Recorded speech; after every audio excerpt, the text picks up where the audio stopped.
तर हा मी कोथिंबीर ठेवण्यासाठी डब्बा आणला होता बाजारामधून. तर याच्यामध्ये मी मोडाची मटकी तयार केलेली आहे आणि खूप छान पद्धतीने ती मटकी झालेली आहे. मी तुम्हाला दाखवत आहे आता. हे पहा. तर परवाच्या संध्याकाळी मी मटकी अशी भिजवली आणि काल सकाळी मी ही मटकी याच्यामध्ये टाकून दिली. आता ह्याला होल आहे त्याचे, अजिबात आंबट चिंबट होत नाही. कॅसरोल मध्ये ठेवलं तर एका ठराविक वेळानंतर त्याला पण खराब व्हायला चालू होईल. तर ही हवा जात असल्यामुळे ही मटकी खूप छान राहिलेली आहे. किती छान मोड आलेली आहेत पहा. आणि वास वगैरे काही सुद्धा येत नाही.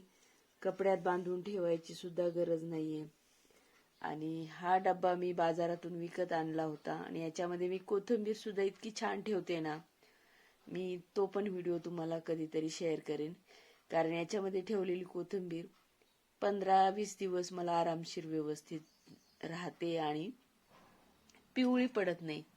फक्त गड्डी ताजी असावी लागते. तर हा डब्बा आहे ना, हा 350च्या वर किमतीचा डब्बा आहे हा, आणि जड आहे. मला त्या दुकानदारांनी याच्या कमी किमतीचे पण डब्बे दाखवले होते की क्वालिटी वाईज तुम्ही डबा घ्या म्हणून. तर 100 रुपयापासून डबे दाखवले आणि हा खूप जड डबा आहे, मोठा आहे. ते पहा. तर याच्यामध्ये मटकी इतकी छान झालेली आहे. याच्यामध्ये मी आता याची भाजी करू शकते किंवा कच्ची पण मटकी खाऊ शकते.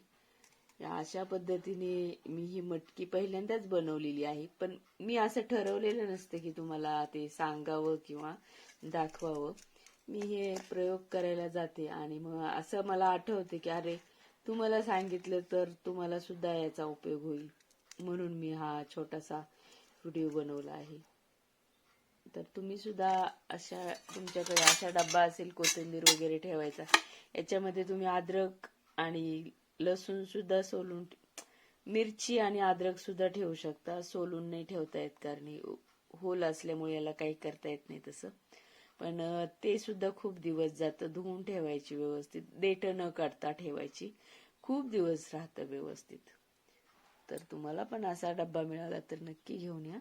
व्हिडिओ शेअर करा आणि आवडल्यास सबस्क्राईब करा. धन्यवाद.